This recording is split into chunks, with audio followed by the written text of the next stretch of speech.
E no nosso bate-papo do dia, o assunto é feminicídio. Nos últimos dias, a gente tem noticiado muitos casos desse tipo de crime e quem conversa comigo aqui no estúdio é o psicólogo jurídico Choso Abe. Boa tarde, bem-vindo, Choso. Nossa, tá pesado, né? É, um assunto muito difícil. Ultimamente a gente noticia tantos casos desse tipo de crime que parece que, assim, tá banalizando. Esse caso da Fernanda chamou muita atenção a frieza do rapaz, né? Sim, é um caso que acho que a sociedade toda estava esperando ter um resultado feliz, né? Porque a Índia não sabia exatamente onde ela estava. E, infelizmente, nós nos deparamos com uma situação como essa. E, novamente, um caso de feminicídio acontecendo aqui dentro da nossa casa, dessa forma, choca muito a sociedade e todos nós como um todo. Nesse caso aí, a gente ainda fica até meio confuso, porque, assim, parece que foi além do feminicídio, né? Teve a questão do relacionamento, mas também houve aí uma prática de roubo, né? O que aparenta que ele já havia pensado nisso de alguma forma e que acabou culminando nessas situações, né? Desse jeito.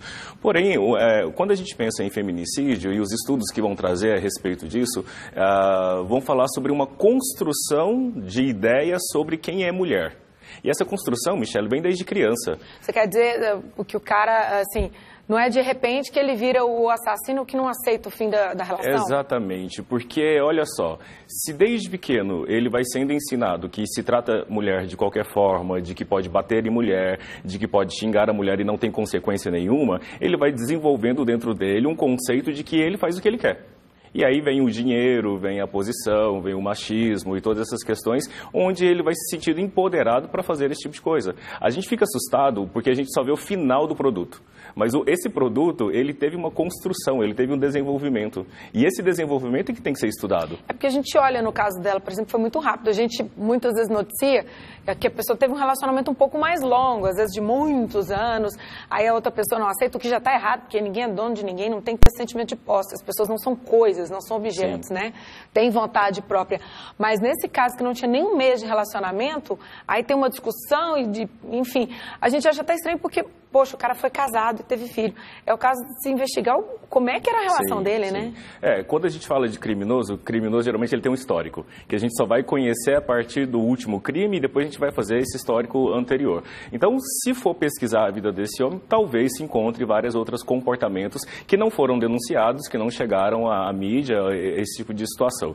Agora, a população, eu sempre tenho visto, isso é uma conversa que tem que ter dentro de casa, nas escolas, nas igrejas, na comunidade, pelos profissionais, porque não é uma ideia que você constrói rápido e não é um conceito que você ganha simplesmente do nada. Você tem exemplo do pai, exemplo da sociedade, exemplo da família, e isso a pessoa vai absorvendo e vai construindo. Às vezes aí vem a falta, né, a falta do respeito que não foi desenvolvida, e isso vai culminando nesse tipo de comportamento nocivo, prejudicial, e infelizmente Goiás ele tem um número muito grande de feminicídios, né? Muito absurdo. Agora, desses casos que você atende, o Choso, que é psicólogo jurídico, a quantidade de tempo do relacionamento interfere nesse sentimento de posse que normalmente que a gente tem noticiado aí que tem acabado em tragédia?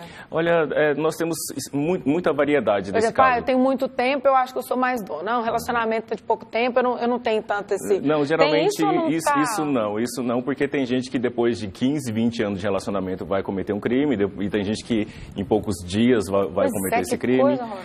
Mas, novamente, assim, é uma ideia que a sociedade tem que conversar. Nós temos que sentar e pensar sobre isso, como nós estamos criando as nossas crianças para que, quando eles cheguem a essa fase adulta, entenda que pode fazer o que faz e que não vai ter consequência nenhuma, ou às vezes eles não estão nem um pouco preocupados com a consequência que terá depois desse ato deles. Essa semana mesmo, no fim da semana passada, a gente noticiou aquele caso horroroso do caminhoneiro que assassinou a pessoa que provavelmente tinha um relacionamento com a ex-mulher dele e já tinha 2 anos que eles não estavam juntos.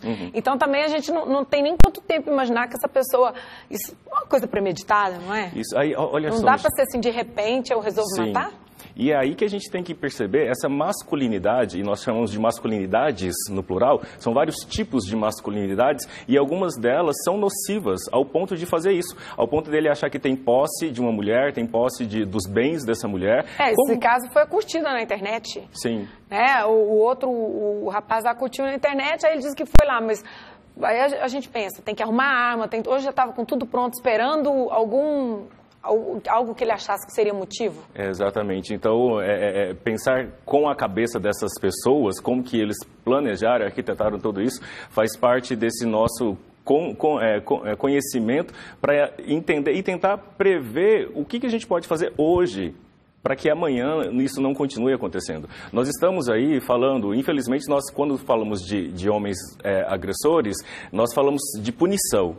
Mas ainda não estamos falando de tratamento. E aí eu estou falando de um tratamento porque esse conceito que ele acha que pode matar a mulher precisa ser tratado. Porque ele vai voltar para a rua, esse homem. E se ele voltar para a rua com esse conceito, ele provavelmente pode cometer novamente isso. E é muito complicado, porque a gente não pode colocar... A gente fala, ok, a gente tem que tentar se cuidar, evitar situações de risco, mas a gente não sabe onde é que está o risco. Exatamente, porque dentro de casa... No caso dela, né? Ela conheceu a pessoa no ônibus ali, ele foi para a casa dela e tudo, e parecia uma pessoa boa, teve esposa, tinha filhos, muito novo, né? Sim. Como? É difícil, porque a sociedade, às vezes, agora está melhorando isso, mas antes jogava muitas vezes a culpa para a mulher. Ela que provocou, a gente tem que acordar e ver que o criminoso é que é o problema. Né? Tem um estudo que mostra sobre as mulheres que vão buscar ajuda. Essas mulheres, elas buscam ajuda antes de chegar à delegacia, elas geralmente buscam ajuda em 2 lugares, na família e na igreja. Elas pedem socorro e muitas vezes não encontram ajuda nesses lugares.